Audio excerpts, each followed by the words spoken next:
Let's get it over with. All right. Hello, everybody, and welcome to another episode of Two Asian Blokes Podcast, a podcast where we talk about Asian pop culture, films, TV shows, comic books, anime, video games, food, whatever we're feeling at the time, really. My name is Dan with H, and with me, as always, is my co-host, Thavy. Hi, Thavy. Hi. What's up? Yeah, about to be talking about my favorite show.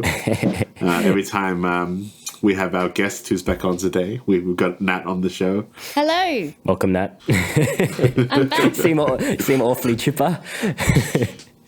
More chipper than Thavy, anyway. It's so soon since the last time we spoke. It's true. Yeah. Some might say too soon about this topic. Yeah, I was quite surprised when I heard that season 3 was inbound.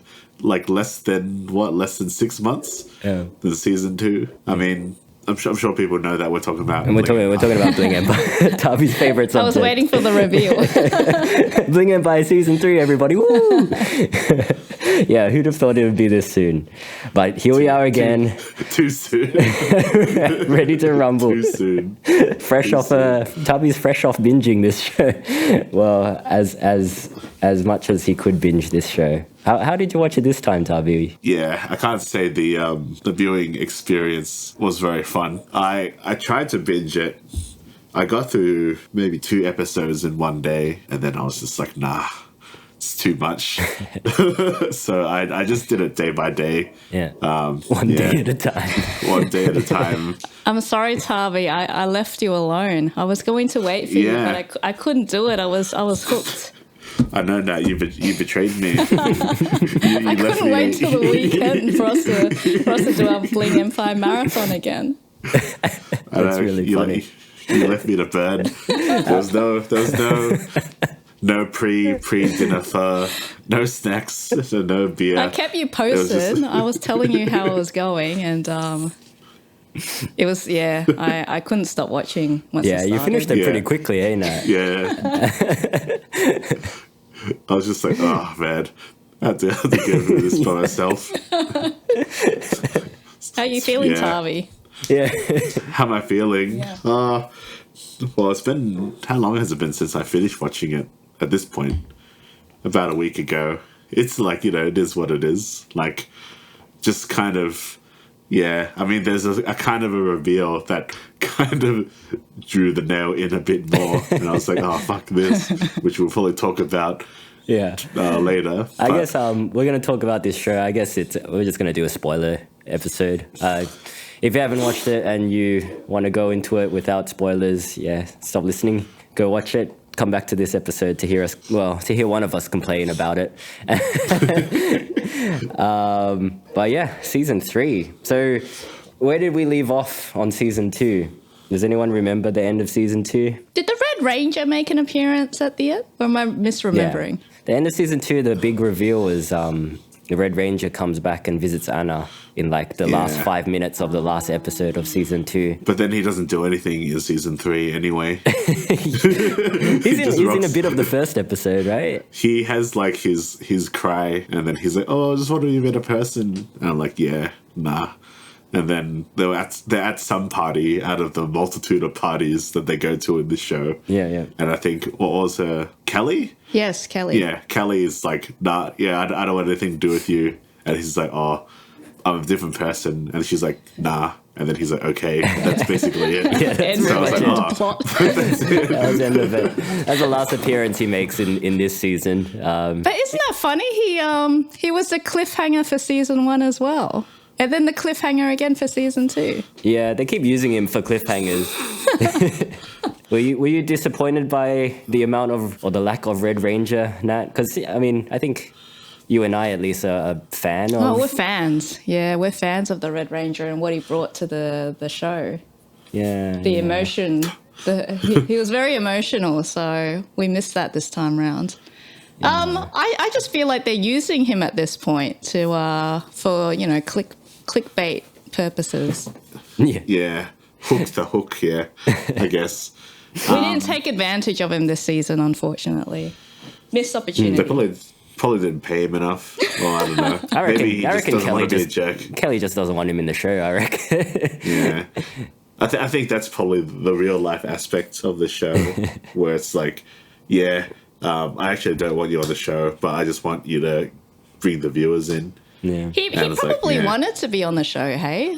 Is he still on Power Rangers? I don't know. Is he relevant? Beyond Bling Empire? I'm pretty sure his run in Power Rangers is finished. He's probably still acting in some capacity. Okay. Right? Yeah. But I think, I definitely thought he wanted to be part of the show just by like how much he was trying to be on the show. Very eager to please. Yeah. I mean, good on him if he thinks he's become a different person, I guess. But I don't believe that. I don't believe anyone changes in this show. Sure. It's all show. Man. I think this was the season where I was like, I pretty much hate all of these people now. It took you 3 seasons. I still enjoyed watching this season, but like by the end of it, I was like, I don't like these people. I think they're not very good. I guess like with the Red Ranger was portrayed so negatively in the first season. I think he's trying to turn the image around in all his subsequent appearances. He was so nice this time around. I think it's a very fake nice. The 10 seconds he made an appearance, it was nice. Yeah, we don't see that much of him, to be honest. I don't think we see enough of him to really make a judgment either way on his like changes. I don't know, because like he wasn't. The thing about him is like he's pretty volatile, so he'll be nice like one day, but then it'll just snap a different day. Like that's what we saw in in season 1 anyway. Is like how easily his mood changes, I guess. So I don't know if we can really say that he's changed based on the 5 minutes that he appeared in season 3. They reused some snippets from season 1 when he was yelling through the phone at Kelly when they were in Paris. Yeah. I mean that's why he was kind of vilified, right? It's like because of that toxicity in their relationship. But I think the fact of the matter is she just doesn't want anything to do with him anymore, so he doesn't get to be on her show. Will he be around next season? I don't think there's going to be a next season, right?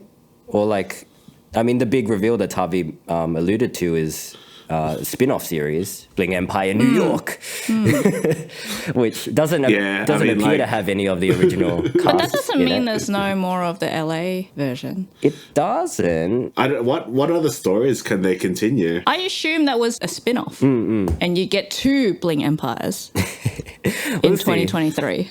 Like I don't know if I can do another one, guys. Like, you and Nat can do the New York. I feel like they ended this like in such a way that it could like be a cap off to the series, like this particular Bling Empire series. Like, you think it's like everything is conclusive? I mean, as concluded as one of these shows is, I guess. Kane wouldn't let that happen. You think Kane still wants money? Yeah, Kane wants the money. Kane wants the fame. Kane's got too much of an ego. Yeah. And Kevin.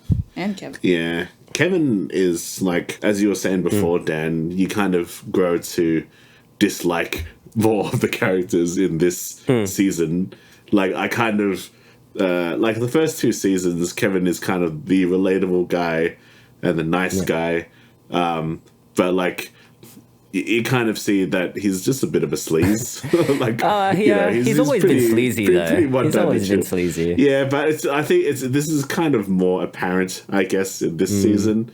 And I think there was some like chick on YouTube that I saw, and apparently she worked on something that Kevin was there, and apparently he's like an asshole in real life. So yeah. I mean, he just nice came dude. off as really whiny in this season, I thought.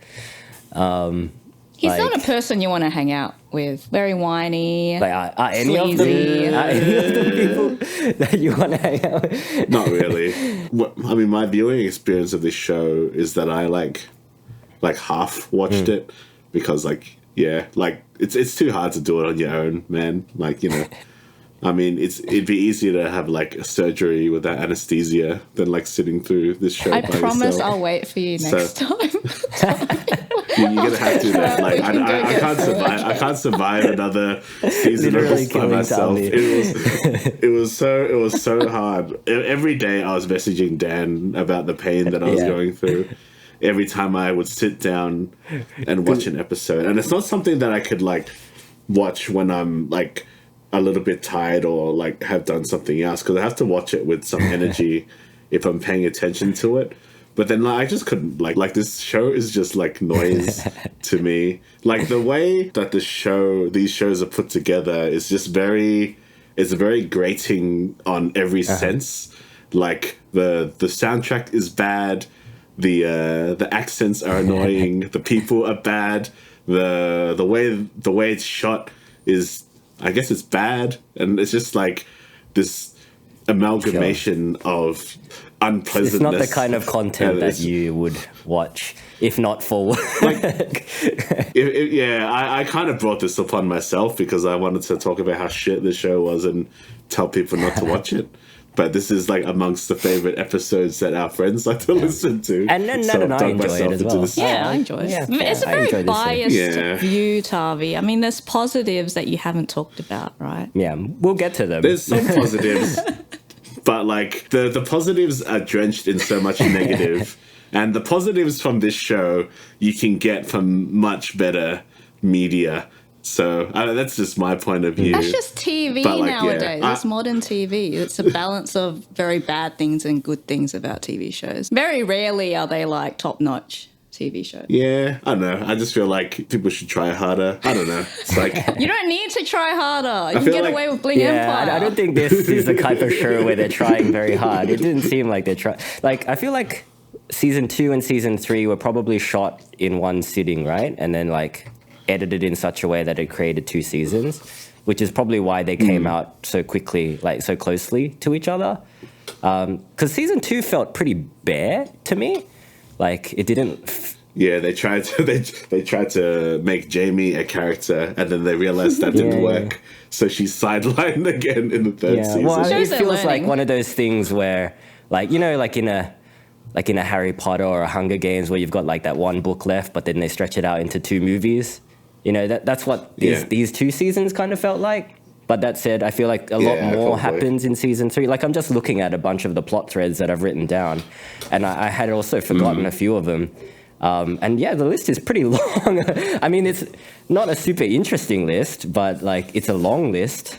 So I feel like a lot happened in this season compared to the second season. I think more themes were explored as well. More serious themes. Still not as good as season 1 in terms of depth, I think, but like probably better than season 2. But one thing that season 2 kind of set up that was a bit disappointing that they didn't pay off in this season was the alliance of Anna and Christine versus Kane.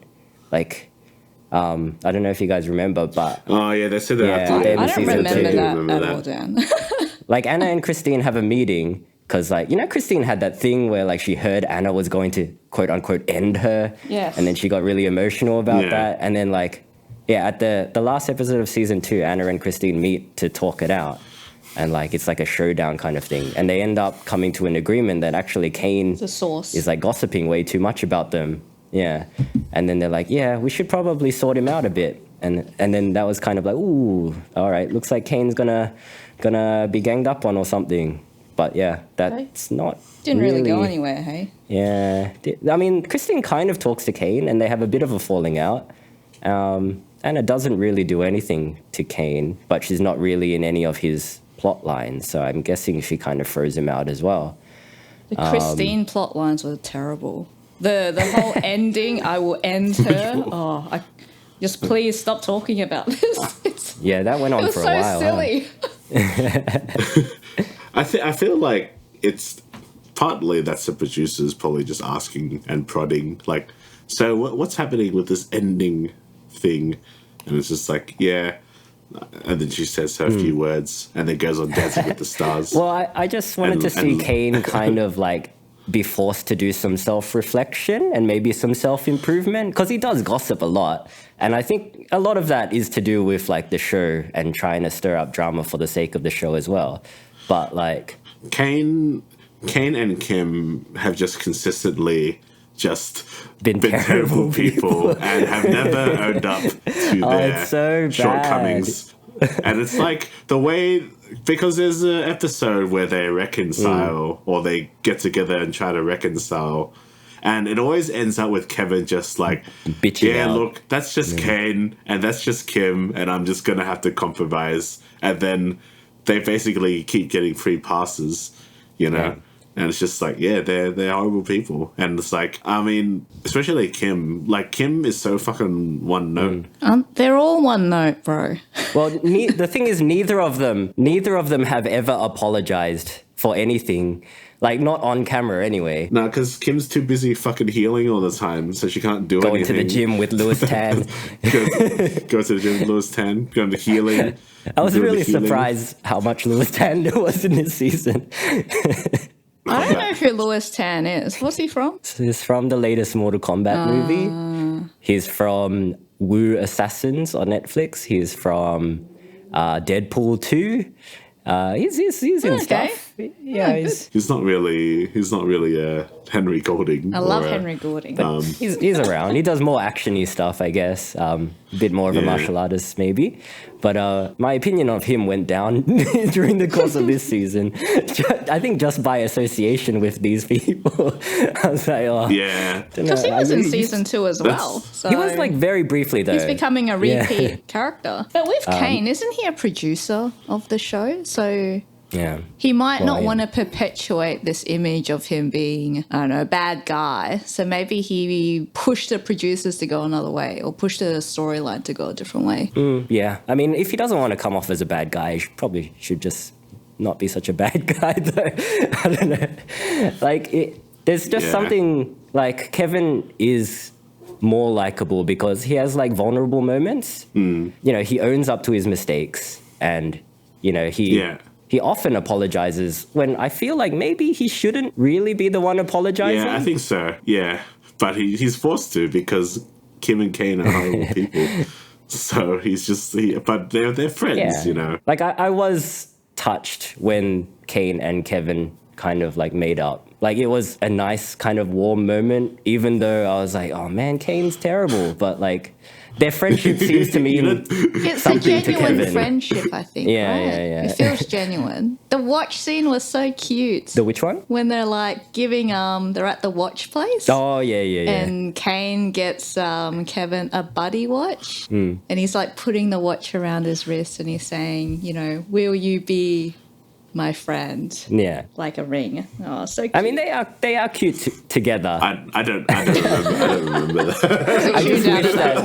I wish that Kane was a bit better to Kevin than he is, because like both Kane and Kelly, it feels like sometimes they just keep Kevin around just because like they want his like a entertainment puppy. value. He's like a little puppy Yeah. to them. Well, it doesn't seem like they respect Kevin's him. basically Kevin's basically the peasant. He's like, my lord, you know, that kind of guy. As, like they don't want him to like have any kind of conflict against them. As soon as he has a little bit of conflict, they kind of just box him out until he's forced to apologize to them, or like to Kane specifically, which is pretty bad, to be honest. But yeah, if it makes Kevin happy, fine. But Kane's he's a spoiled brat though, right? He's not going to apologize for stuff. Yeah, that's true. And he's the executive producer of the show. Probably when he watches it, he probably doesn't realize that he's coming off as a pretty bad You person. think he's cutting out all these scenes? He's like, nah, I don't like that. Cut that out. Probably. Yeah, I reckon. I reckon so. Yeah, sure. Yeah, no doubt. But taking it back a bit, Nat, you said that there is a lot more stronger themes in this show, which is admittedly for me the more interesting aspects of this show. You've got here Kane contemplates double eyelid surgery. You've been harping on about this for ages, though. You seem fixated on this double eyelid Kane situation. Really? I've never talked about it. Like this is the first time I brought it up. Message you send me about Bling Empire is talking about Kane and his double eyelid surgery. No, because Tammy's in denial about being intrigued by the double eyelid. No, I'm pretty sure. Like I remember, like I bring up a lot of shit about Kane, But I don't give a fuck about his double eyelid surgery. You don't think it was an interesting plot thread? No. It's just saying, like, you know, there's obviously, this is one of the more nuanced points, the difference between, like, Western and Eastern beauty, you know, and or the, I guess, the desire for, like, Asian people to have that, like, Western look. Like, what do you think about that in general? Like, why do, and I guess you can basically talk about the people on this show, why do, like, some Asian people want to be white in layman's terms? I don't know if getting double eyelids means someone wants to be white. But it's kind of trying I get the point of view. Aspire to that Western beauty. I get the point of view, but I don't know if people are motivated by trying to be white by getting double eyelids. Kane was adamant that that's not what it was about for him. He wanted to look cuter. That was the reason. Yeah, and, like, even up his face. But do you think, like, maybe Kane's conscious ego is, like, blocking that out, and subconsciously it's, like, basically, yeah, I want to be Western, you know? And this is not just Kane. This is, like, you know, people over in Asia who want that look. Do you think I just want to be Western? Because I know people who I've spoken to about this and tried to say, like, you don't need this surgery. They're like, nah, I want it, kind of thing. And it's just like you just want to be... Like, I've basically had that conversation that Kevin had with Kane to someone about, like, you don't need it, like, why? And it's just like, I just want it because, like, as Nat said, like, yeah, I just want to look cuter, but it's like you don't need it. Like, why do you want your eyes to be, like, big like Westerners? You know, it's like it's weird. Like, you can do whatever the hell you want, and if it makes you happy, that's all good. But, like, isn't it like any plastic surgery or cosmetic surgery? If you want, like, I don't know, smaller nose, does it mean because you want to be Western? Yeah, I don't know. I think maybe it's because of the popularity of double eyelid surgery specifically that people kind of associate it with, Asians trying to look like Westerners. But yeah, I don't think it's necessarily that. Maybe on a subconscious level, but, like, it is basically just because you don't like the way your eyes look. You want them to be a bit bigger. I've never associated it with someone wanting to be more Western, but I don't really know that many people that have done double eyelid surgery, so well, in this show, Kelly and Kevin both have had it, and yeah, they kind of talk about it regretfully, I guess. Yeah. Kevin said he regrets it, which was interesting. He looked pretty different without the double eyelids. I was surprised by how different he looked. Yeah, I mean, I don't know. Like you said, I think they're free to do whatever they want to themselves. If it gives them more confidence, then, you know, by all means, go for it. I think it was a good exploration of a theme. It probably doesn't ever get any airtime on TV. There's a little bit of, like, I dare say, in this show, because, like, Bling Empire as a show it's very, like, in your face, yeah. It's very loud and it's proud and it's very, like, it's very American, yeah. Like, I'm gonna say that. Bit obnoxious. It's very obnoxious. So it's like, if I'm going to talk, like, generally, like, being Asian, you know, we are generally quieter people. We keep to ourselves, right? You know, and these aren't bad things, but, like, I feel like sometimes people, especially, like, Asian Westerns, are kind of ashamed of that Asian aspect of them. So they kind of try to push this image a bit more. And I feel like that's what this show is trying to encourage. It's like trying to almost trounce that more subtle aspect of ethnicity, which is partly why I don't like this show, or maybe one of the bigger reasons why I don't like this show. It's just like, you're basically wanting to be obnoxious, you know? And it's just like, I mean, you can be who the hell you want to be, but it's just, I don't know, it just sends kind of like a bad precedent. Well, I think this is a certain subset of Asian culture, like the super rich ones and the ones that are living in America. So this particular group, I think, like, they're not trying to be obnoxious; they just are obnoxious. But even just the conversations that they have, like, together, just all the shit stirring in public. Like, you'd never bring up half the shit. Like, if you were friends with these people, you wouldn't, like, most of the time. Like, I don't know, because I don't hang out with a lot of people that are like this, so I might not be experienced, but, like, I wouldn't bring up, like, you know, half the shit that a lot of these people bring up just to stir the pot. You know, like basically talking about how many dicks did you suck, or like how many people have you fucked, kind of thing. Like, it's very, I don't know. It's like there's some things that they're like I just don't bring up. Niche subset of the broader Asian population. Like they don't really represent me and my family. Even though Kane is the Asian face of Fenty. That was the thing. Like, what was the bit with Rihanna? She's like, yeah, you know, I'm gonna be the because Kane gets like a modeling contract. Brand, Fenty. It's a big deal, man. And he's like, oh yeah, and he's like, oh, I'm gonna be the face. I'm gonna be a representation for Asians. And I'm like, don't, man. Like, don't represent me in any like.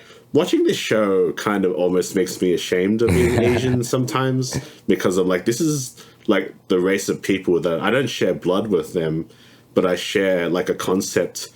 You just don't want to be associated with them. No, I don't. No, and no, you certainly not really. don't want Kane to be representing you. No, exactly. Like, I get that. I mean, look, I've met like rich people, very rich people, who I've actually like grown to admire and become friends with, and have surprisingly liked them.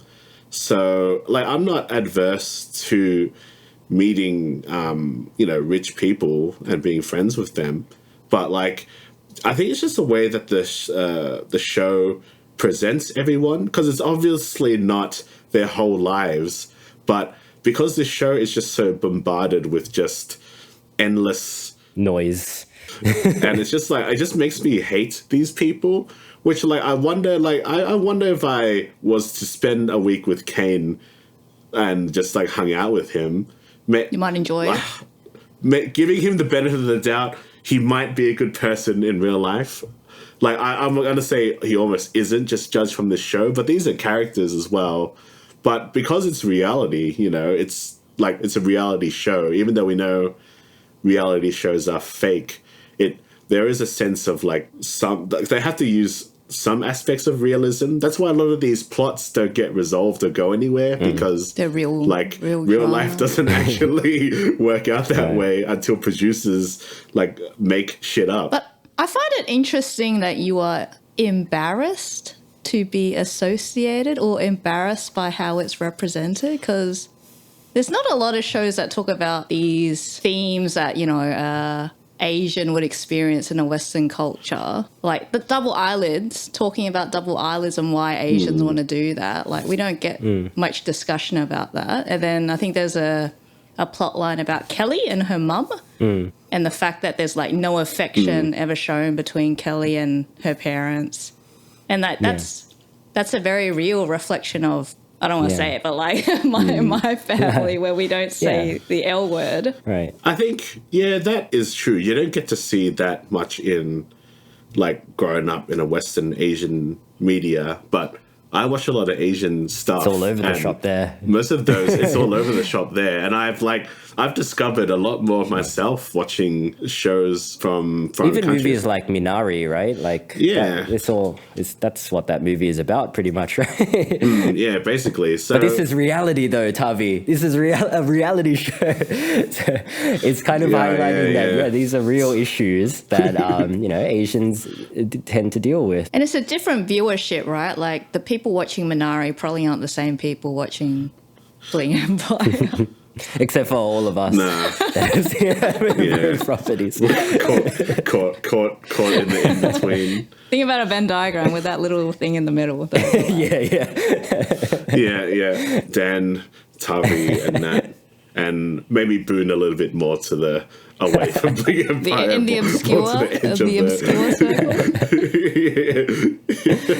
Yeah, I guess to its credit, it does address that. But I mean, it addresses it, but then kind of shits on it. There's a particular scene, I think it's like near the latter half, where like Kevin Kelly and Kane go to this artist, Japanese American artist, and he's like showing them these like really like cool bits of artwork, and he explains to them, so this is basically about the stories that I heard from my parents and their grandparents about how when the Japanese War happened, like they were getting ostracized and stuff. Like this is and this is like quite a beautiful story. Like and a harrowing story. And then Kane's like, oh, it's just like one of your dates, huh, Kelly? Yeah, he's talking about Kelly's dating life. And then they just talk about this stuff, and then the guy just fades into the background. Fades into the band. Like, man, how fucking disrespectful! And I bet you, like, the producers are like, this would be a great exposure for your art. We're gonna deliver, and he's just like, man, if I was that guy, I'd be embarrassed, man. Totally. I'd be like, fuck, man. Like, I'm showing you, like, this is a genuinely like nuanced take of what it is to grow up being a Japanese American, and it's just like, dating. There's a bit of that. There's a bit of like even when there's a party that they go to where they're making noodles and the guy does like a noodle dance for them, and then they start just playing with the dough and chucking it at each other. I'm like, oh man, come on, guys. I just think, there are so many moments of that in this show, and it's just like, man, see, that's like the really like surface Asian shit, and then like again you kind of just shitting on it, like not really being proud. But that's like, the thing is, like, these are Eastern pretty selfish people, so if it's not related to them, then they're not going to be interested in it, you know what I mean? Like, so the themes that kind of involve them, like Kelly with her mum issues, Kane with his body issues, Christine with her baby situation. Oh, the baby situation. Yeah. There was an art when she goes to the photographer as well. There was a bit of she has a photo shoot with Tyler Shields, who I'm told is a pretty big deal. She's sharing her story about like living in America, right? Right, yeah, that kind of duality. Pretty tacky photos, though, It was so terrible. It kind of reminded me of like something you'd find in a calendar that's been like hung up in a Vietnamese hairdresser or something. Are you sure this guy's a big deal? The photographer?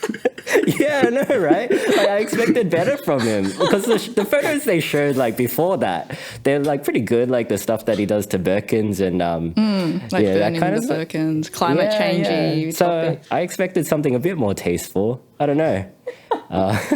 Well, he got the directions from Christine, very right? underwhelmed by the photo. He set that up though. He said that was his. I guess he was kind of like feeding off her story, and that's where that idea kind of. He probably wasn't that enthusiastic about it. Yeah. Like Netflix probably like, look, we'll pay you for this day. So, all right. He put no thought into the creativity of this. It's like Asian and Western luxury car. That's done. That's it. That's my homework. Time to go and create actual art. One of the Christine storylines that I quite liked was her Dancing with the Stars stuff. I feel like that's like the only genuine thing that I've seen from Christine, was like her enjoyment. You liked that? Well, like terrible. I liked her reaction to being on Dancing with the Stars, because it seemed like she was genuinely enjoying herself and happy to be doing it. Like I'd never seen like anything genuine from her up to that point. Even like the parts where she's struggling with her in vitro stuff and like talking about her own child. Like none of that felt genuine. The only thing I found that so odd though, because like one scene she's so sad that she can't, her IVF has not gone well and she's lost her eggs. And the next scene, she's super happy about being on Dancing with the Stars. Dancing with the Stars. It's a bit of it's a weird edit. Abrupt change. I mean, that's why that in vitro stuff didn't feel genuine, right? Because it's like, I'm on Dancing with the Stars. But I don't know. It just seemed like she was having a lot of fun on Dancing with the Stars, and that I enjoyed seeing that she was there was some kind of humanity in her. But that said, like, she shouldn't be surprised that nobody's coming to watch her dance, because they all fucking hate her. Like, I don't know why she was so surprised that no one was coming. I mean, I do have to give Christine credit in the end. She does help Kevin out, and like, she actually uses her connections to like find Devon.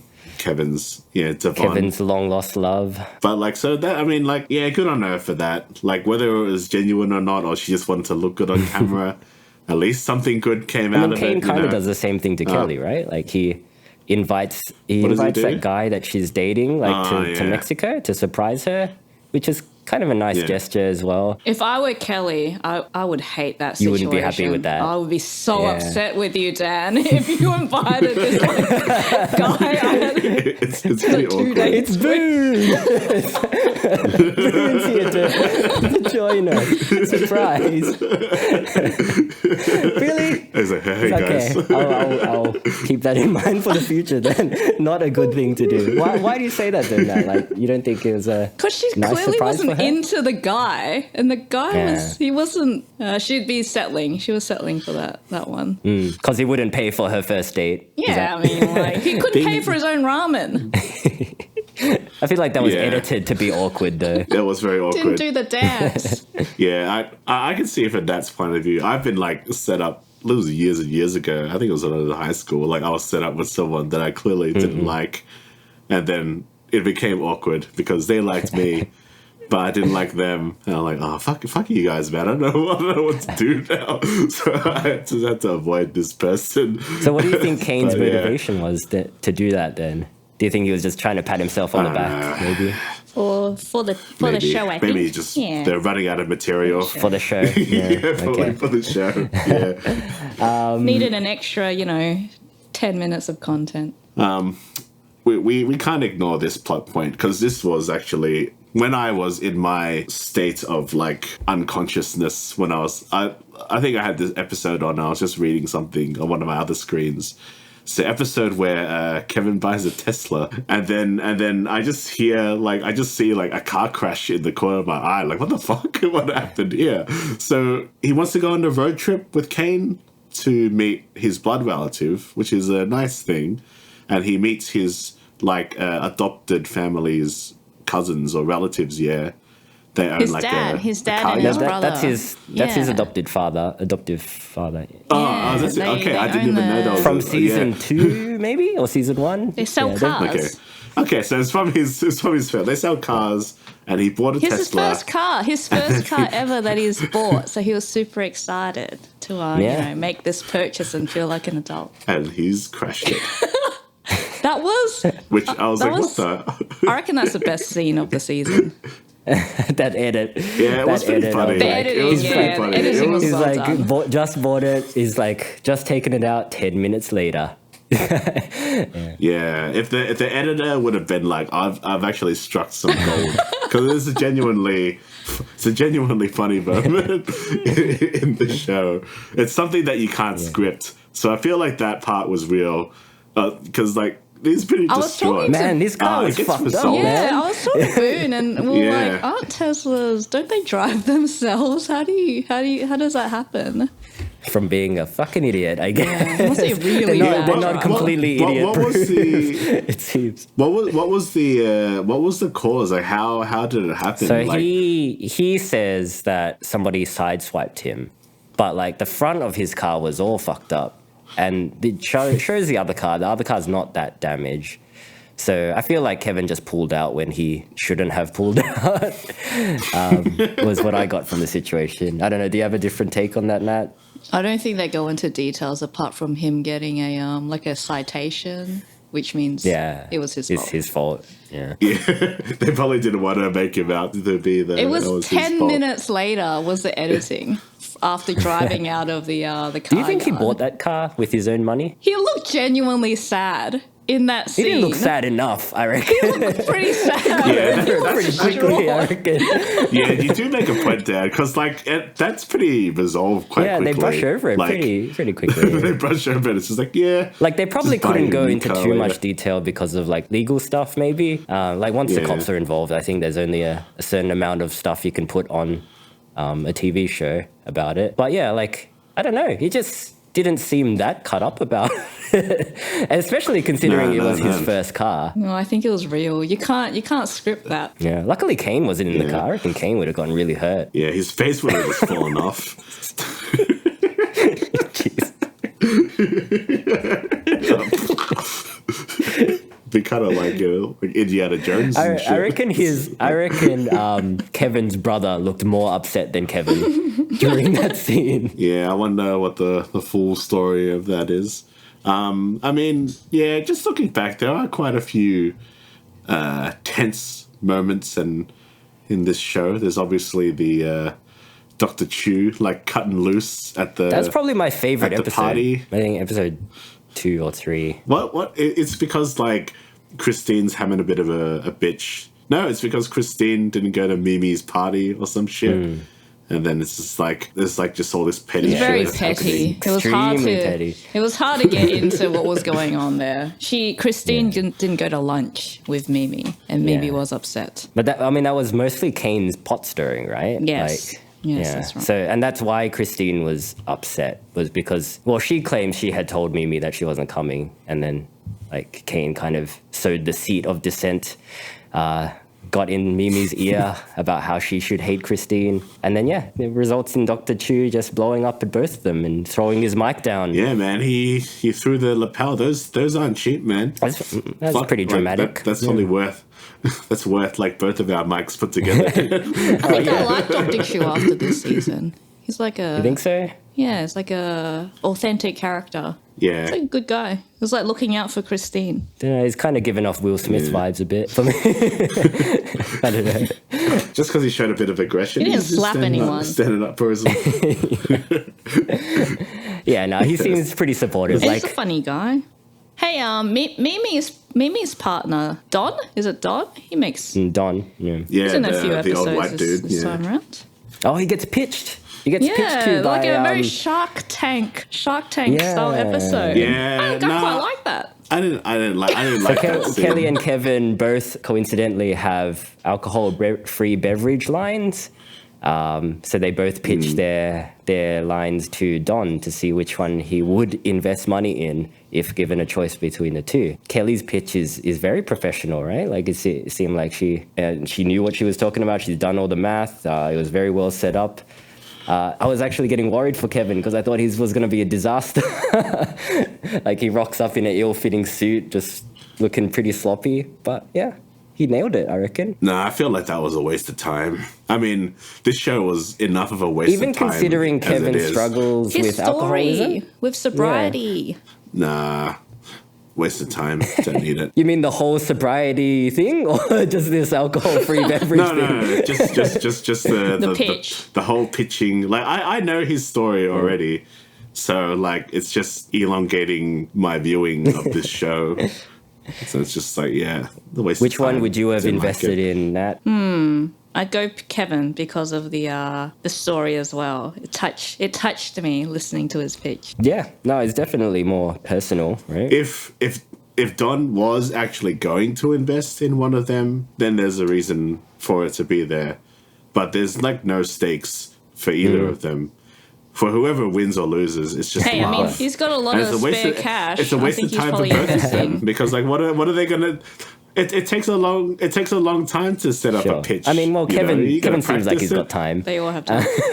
But I mean, it boosts his confidence as well. You know, like It was like a win. It was a win for Kevin, right? yeah. There's so few wins for Kevin in this season. That's right, and it's kind of good to see that he's good at something, I guess, because it doesn't seem like he's good at modeling. Oh, the scene where the PR lady is going through his Instagram. Yeah, the Instagram And lady. he's just posing.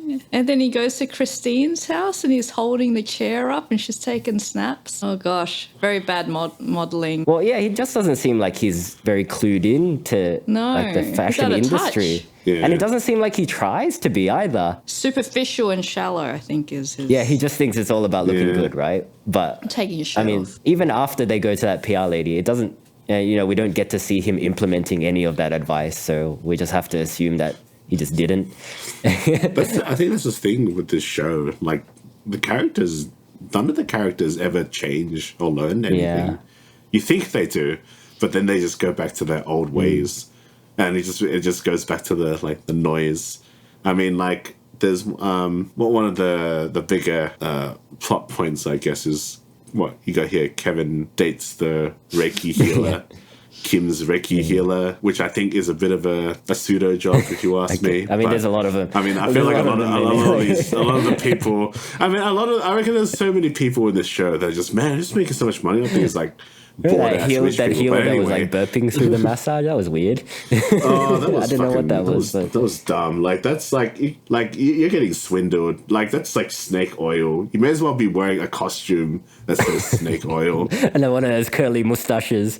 Yeah, it's like see, we got the finest in the land, But like, yeah, because Kevin goes on a date with the Reiki healer because, you know, she's pretty good looking. That's fair enough. So like, you know, it gives a chance for Kevin to just, you know, break out of the Kim dating thing. But then like Kim has a bit of a bitch and he's kind of like, why should you care?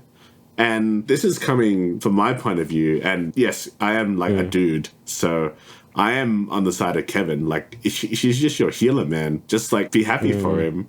But like, I feel like Kim is being a bit immature about it, you know? Just fucking... I agree. You know, why you gotta do that? You think so too, Nat? Yeah, but I think Kevin learnt from, I don't know, past experiences by saying, okay, I've listened to you, Kim. You don't want me to date your healer. I'm going to be the bigger man and not date her. So I think Kevin showed maturity. He went to Christine for advice. That's true. I think about this situation. And Christine told him that wasn't on. Yeah, because the show paints him as being in the wrong, right? Would you agree with that? I think so, because the only person he talks to about it was Christine, and she's like, whoa, that's way out of line. But why? Why is it out of line? Like, because I thought you were going to have a different opinion of me, Nat, but I guess you don't. Like, I actually don't have a firm view whether it's right or wrong. Like, I think for him, like Christine puts it in, like, if you have to decide whether she's worth Kim's friendship or not, because if you continue to date the healer,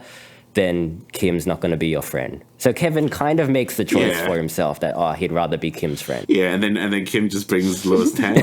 So obviously, like, you know, so she's obviously a bad person. I mean, yeah, but that's a given. But he wants to continue being her friend, so he makes that choice to break it off with Janice. But they don't really portray Kane or Kim doing these, like, bitchy choices. And, like, I mean, yeah, everyone makes mistakes and stuff. And everyone can have opinion. Like, you know, I'm pretty sure I've done shit that has fully upset people and have made the wrong choice. But like the show doesn't seem to acknowledge that those are not the best choices. It's like, yeah, you go, Cade, and you go, Kim. It's like, show that Kevin douchebag.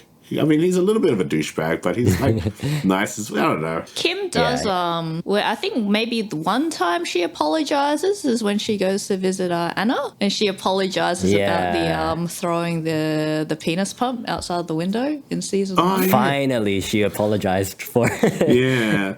I don't think she wanted to apologize. I think the producers were like, we don't have any material. Go apologize to Anna, and then go stage a runaway from the security. Like, I didn't understand. Like, if you don't want the security guards there, just don't have them there. Like, why are you gonna like run away from them? That was just a whole waste of time. That was actually that was more of a waste of time than very staged. That's more of a waste of time than the pitching thing, for sure. All of the Anna plot threads were a waste of time. She wasn't doing anything this season. Definitely not. But like Kim apologizing to Anna, like it still took Jamie talking to Kim about Anna to get her to that point. But yeah, at least she apologized. I think that's good. But like, that's such a small thing, though, compared to like fucking around with Kevin and like. It was trivial. That's why she apologized. It didn't matter. I mean, what the fuck did Jamie do in this season? Speaking of small things, she had a little bit of beef with Christine. Yeah, at the start, and then she's just littered throughout the show doing like useless things. I actually can't remember. They do the unboxing. They take the unboxing video. Her and Anna. Oh yeah. The only thing that I can think of at the top of my head is she's just eating like broccoli with like her best friend, and that's the only other thing I can think of with Jamie. Yeah, at the Paris fashion show. Is that her friend or her like manager? No, it's like it's like her assistant or friend. I think it's an assistant helping her like get dressed. Yeah, she's vegan, man, and she's very skinny, so her diet is pretty boring, I guess. I don't know. Like she was doing a lot of stuff with Anna. Getting her back into the dating scene, I guess. Flirting with the cupcake guy and the truck full of juice guys. Yeah, they weren't memorable scenes. Yeah, it's a struggle to remember like what impact she made in the season. I reckon the showrunners want to get rid of her, but there's probably some contract or her insistence to be on the show, and they're like, all right, it's just Bling Empire, just edit her in somewhere here. Just put her somewhere there. Yeah. And yeah, that's it really. Like it's We saw less of her this time round, which was there's good. a lot less. They gave up on her, man. They're like, why? Like, what are we doing with this character? Like, there's nothing here. I don't. There's nothing here. nothing. It's like I reckon that like producers like, man, just like it is what it is. We don't have anything. Just it's whatever. Just get it done by Friday. It's like, oh, okay. Just get it done by Friday. So this season ends with Kevin celebrating how many years of sobriety? I don't remember, but it was a milestone, right? Something It's like like 10 7? years. A long time of sobriety. He invites all his, I guess, AA buddies and his sponsor, which they're still not calling a sponsor. What do they call him? Kevin's friend. Friend? Yeah. Okay. This is his friend. Yeah. I like that guy. I think he's I really like him too, he's, yeah. he's a cool guy. Good guy. He seems genuine. Yeah. And Kane gets a movie offer at the end as well. Oh, what? Yeah. What movie? I think like maybe the very last scene of the last episode, he gets a phone call, and after the phone call's ended, he tells Kelly, "Oh, I got offered a movie role." He doesn't go into any details, but Man, like, see, that's the thing with the show, yeah. What the fuck does Kane do? What does he do?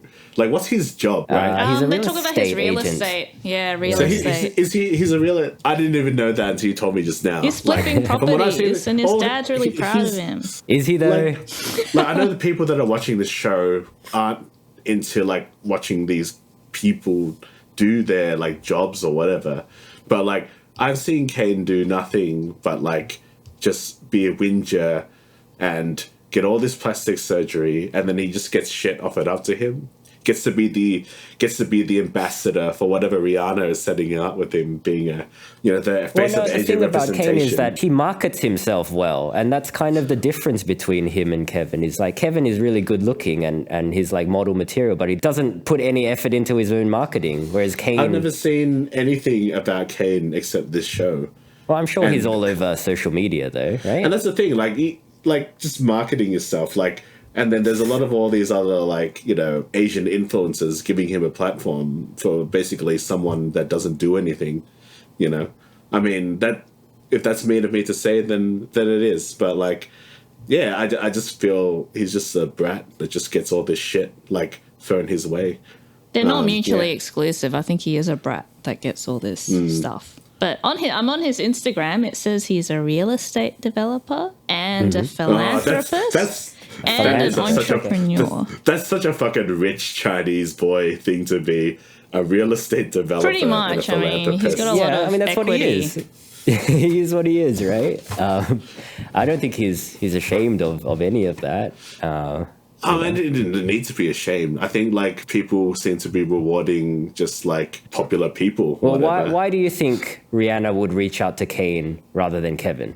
Not Rihanna personally, but Rihanna's brand or I guess whatever. it's just, like, contacts, and he's rich. He's more That's probably influential, probably, right? Maybe he's more unique than Kevin. I mean, he's more influential, yeah, but in the wrong ways.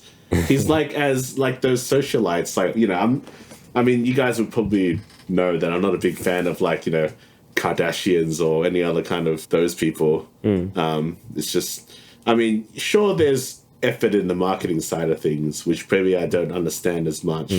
But, like, from someone who's just sitting on the boundaries, like, it doesn't really compute. Sure. As to, like, why this particular person, and, like, I think it's just, like, it doesn't really send a good message. I think Kevin's reaction was pretty similar to yours, Thavy. When Kevin was told that Kane got a Fenty deal, he was very offended.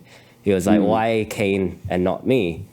But actually, I'm on Kane's side and on that one, like, because Kane knows how to play, basically, and Kevin doesn't. Like, Kevin is so surprised that Kane got offered a Fenty deal, but Kevin doesn't know any of Rihanna's songs. Like, he should be clued in to people in the fashion industry if he wants to be a part of the fashion industry, no?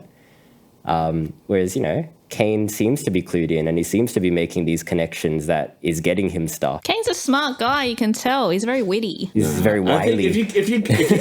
if you got enough money, you can definitely get yourself into Sure. Those connections. It's a different world, So, yeah, Thavy. maybe We might never understand. No, I don't really care to understand it that much. But I mean, like, if there is an answer out there that someone willing to give me, But Thavy, you know. we're going to be watching Kane Lim's movie when it comes out. I'm telling you that right now. We're gonna review it. What is it? I don't know what it is. I'm gonna I have Google it now. No information about Kane Lim's movie role. Oh man, I don't know, man. I don't want to support like this dude anymore than I already am by talking about this show. Oh, hey, I think I've tracked down the movie. Oh, what is it? What is it? A California Christmas. Oh wow, I think it's one of Let's those see what this Netflix Christmas movies. Oh, yeah, that of course it is. It would make a lot of sense if it is. Yeah. Who else is in the movie? Does it have a director or anything? Director Sean Paul Piccinino. You might know him from such works as Nothing. American Fighter. He did stunts in That's Amore, which is also a Netflix movie. It's done a few acting roles. Yeah, I don't know who this guy is. Hey, Thavy, when are you free? When do you want to watch it?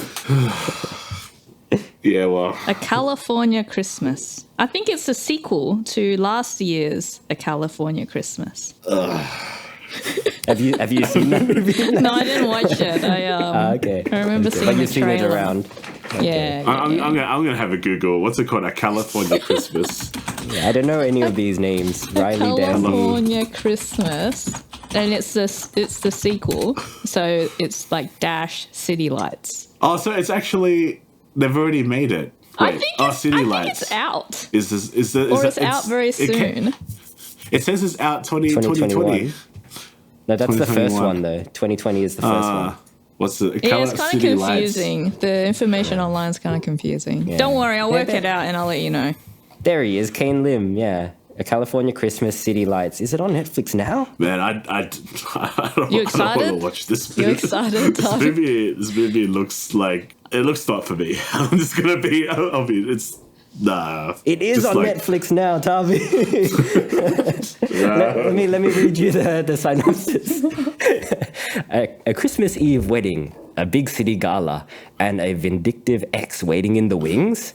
Cozy up for a holiday sequel with romance and all of the trimmings. So he just does. He's a cameo. He plays himself, right?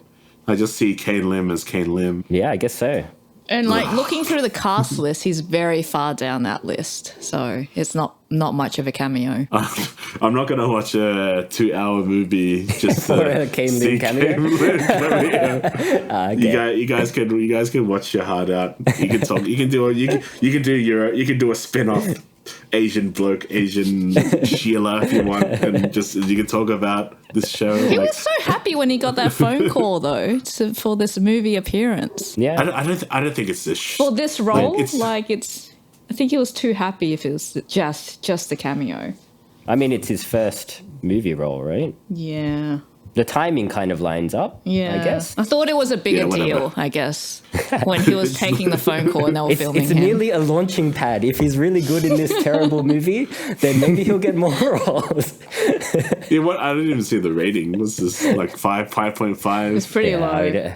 It looks like Average I'm at just seeing best. the trailer. It's just like it's like first of all, it's a rom-com, so that's already like a few points off the a Christmas desire to rom-com. watch, and it's a Christmas rom-com. I'm not watching it. I mean, like we probably are. Like when I saw that the end of this season that there's going to be a spin-off show, I'm like, oh, fuck Oh, no. yeah. So the end of the season also teases Bling Empire New York. That's with Dorothy. Yeah, she's I was like, oh man, I don't watch it. I already set like for 2 seasons in 1 year of this show. Like, I don't want to sit through another. Are you interested in watching Bling Empire New York, Nat? Did that trailer hook you? I'll be watching it.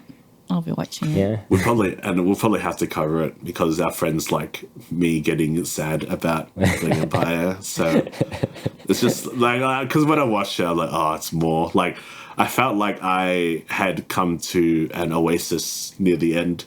Like I felt relief when it was fading out, but then it was just a mirage. There's another more. This is not over. It's not over. I'd be not interested over. to see if I can develop similar emotions about a different cast of rich Asian people, I guess. With time. Because, like, I do hate these characters, but at least it's an emotional response, you know? Like, and I think that, like, is what makes me kind of enjoy Makes you this think. show. Well, that's a stretch, but it makes me laugh, and it makes me cringe, yeah?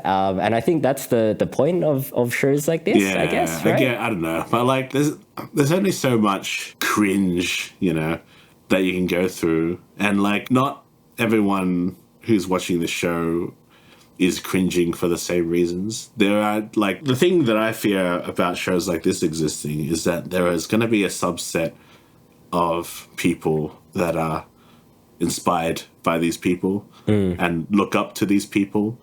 And that's why, like, again, there's so many people that are willing to put them on their platforms and promote this show, where it's like, as I was saying before, I feel like this show is harmful in some manner. Like, it's obviously it's so you mindless think it encourages, entertainment. like, I think it's bad like behavior. Yeah, I think it just encourages, like, just being a shit person. Really. Because all the shittest people in this show get rewarded with just movie so it's roles like, and, you know, and Fenty deals. And I think, and, like, part of me being, like, an Asian filmmaker, and, like, I mean, I try not to make too much of a song and dance about it, but I do bring it up on this podcast a few times. And, like, it is important to me to, like, showcase that experience. But, like, I feel like this is this one experience, but it's so broad and almost so ubiquitous that this is going to be the image of what other people see us as. And I know that's not everyone, but, like, I mean, I have spoken to some people, and, like, this is no shade on them, but like, I've said, you know, I like movies, and I say, yeah, I'm really, like, into, like, Asian films. And, like, no, they're like, oh yeah, I really like Crazy Rich Asians. And I'm like, I'm like, this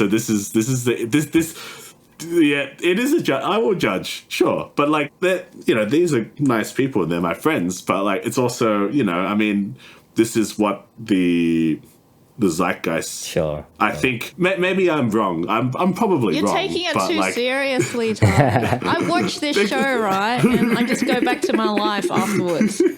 I'm not changing my behavior just because I've watched, like, these 5 rich Asians do silly things. It's not that. For, like, it's not. But, like, you're a grown woman. You know, you're thinking about the younger generation. I'm thinking about younger people. Yeah, exactly. Well, but, I like, was reading a bit about the audience reaction to this latest season, and it doesn't seem like people enjoyed this season. Compared to last season? Or? Compared to the first season, I think the general consensus is that this show has never lived up to the first season. And the reason for that, though, is that the first season was more about the glamour, like showcasing their lifestyle, the parties they go to, the fashion that they're into, whereas the focus has shifted over the course of the next couple of seasons into more of the personal drama, more of, like, the bitchy aspects and, like, catfighting and stuff, which audiences haven't responded to as strongly to. Like, they just wanted to watch rich Asians be glamorous, I guess. So, I don't know, take that for what you will, Thavy. Do you think does that make you feel like any better? I mean, like, whatever. But I don't feel like the first season is that much. Like, I don't feel like it's as glamorous. I feel like all the other ones are trying to be as glamorous as they can be. Like, they definitely went to more parties in the first season. They had more elaborate parties, I feel like every time I turn to look at the screen, there's, like, some party that Kane has come up with because, I don't know, he learn to tie a shoe, and it's like they have a party for it. It felt like they dialed up the drama. When it's petty drama, it's not enjoyable to watch. Yeah. I think maybe the first season, I dare say, was probably maybe the more genuine one because that was the pilot season. Yeah, they used all the good plot lines. They had to, like, use whatever plot line that they had, and, like, they came up with, I guess, what they deem is good. You know, I mean, there was, like, look, there were definitely themes and stuff in the first season, But yeah, then after that, they had to fabricate things a bit more because you need to have like storylines and stuff to keep things interesting, you know. But I guess like based on those reviews, the audience just wanted to watch glamour. They're not interested in all the drama. But me personally, I'm there for the drama. That's just the reason I watch this show, is because it's so stupid, the fights that they get into, and they're all terrible. And that, I don't know, I enjoyed watching that. I enjoyed it. So, I yeah. enjoyed the season. It was far better than season 2. More interesting plots. Yeah, probably. After this conversation, yeah, I guess so. But yeah. Hey, Thavy, the editing was pretty good this season.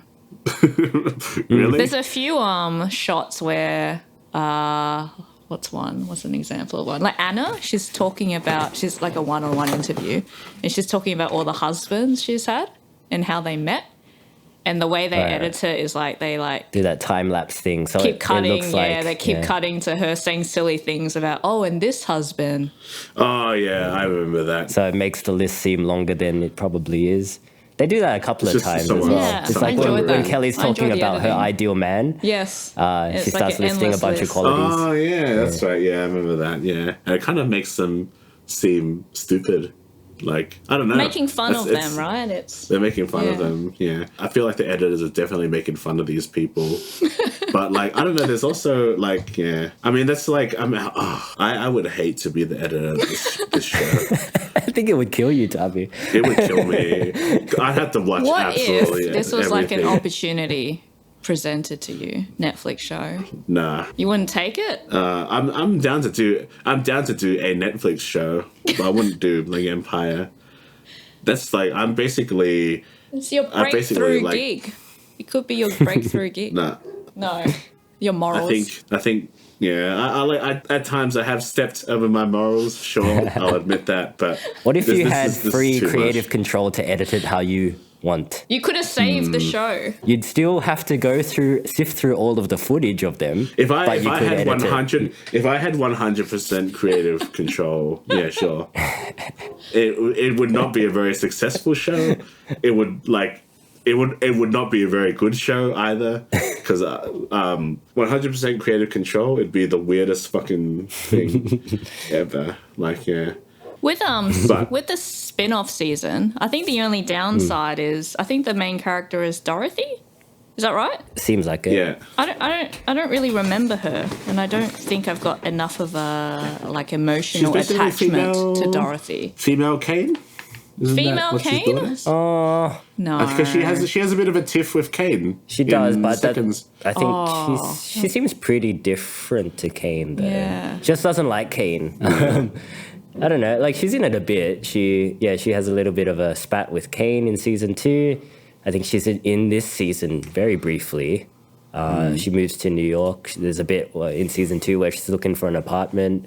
Yeah, I mean, you don't get that much of her personality. Maybe they should have used her a little bit more in season 3 to build but it she's up. in a different show as well, isn't she? Because she's billed as a reality star even before Bling Empire.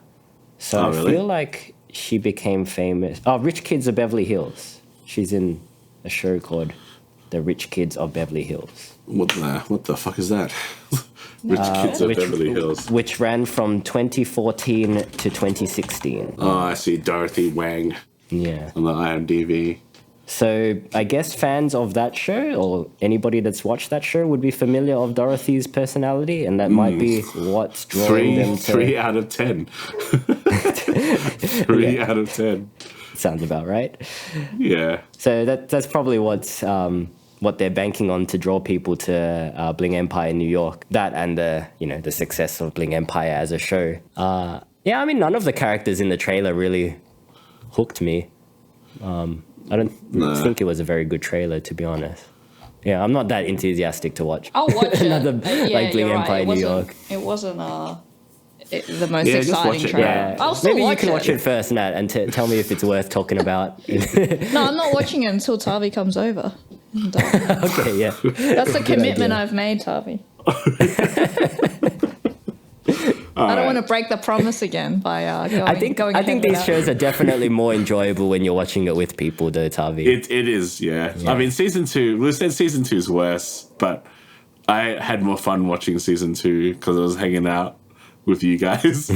But with this one, it was just I was just in my den, just watching, and just like didn't have any. It feels dark. It feels like a really dark experience the way you're painting. Yeah, I'm just imagining it in my mind. Just you with your mouth agape, like in darkness, but the screen like is illuminating your face, and it's just like noise hitting you. Yeah, like a blank stare, just looking through the TV. Yeah. Like a real American Psycho kind of vibe going on. It's like that that edit you like in the show, Nat. It's like it just be me there, but then the noises just start layering upon each other, and just like it's just Kevin Kane. It's like just. Oh, well, there you go. Two Asian Blokes is officially covering Bling Empire New York when and if it comes out. How exciting! What's the release date? Look forward to it, guys. It's probably really soon. Doesn't seem like a hard show to make, so probably be out soon. You got anything else to say about Bling Empire, Nat? Or that I enjoyed it and enjoyed being on this podcast again. Well, we enjoyed having you. Thanks. And talking about it. Yeah. I guess like that's the positive is that you get to come on the show again. It's always good to have Nat on the show, even though every time you're on the show, it's me in a not the most enthusiastic manner. But I feel like your counselor sometimes. Like I'm usually not the most positive person in the room. All right, guys. What did you think of Bling Empire Season 3? Do you think this is a good capper to the series? Are you interested in watching Bling Empire New York? Are you interested in listening to us talk about Bling Empire New York? Let us know in the comments. Or you can get in touch with us at 2asianblokes@gmail.com. You can join our Facebook group to be part of the conversation. Or you can follow us on Instagram at 2asianblokes to see what we're up to. Thank you to Nat for joining us for this episode. Bye. And thank you to Thavy for, getting through it. Sitting in the dark. Sitting in the shadows. Sitting in the shadows. Polishing your shotgun just in case things take a dark turn. Yeah, you might be back on the show sooner than we expected that. There is no release date for New York yet, but fingers crossed, very, very soon. All right, guys, that's it from us. Take care of yourselves. See you guys. Bye.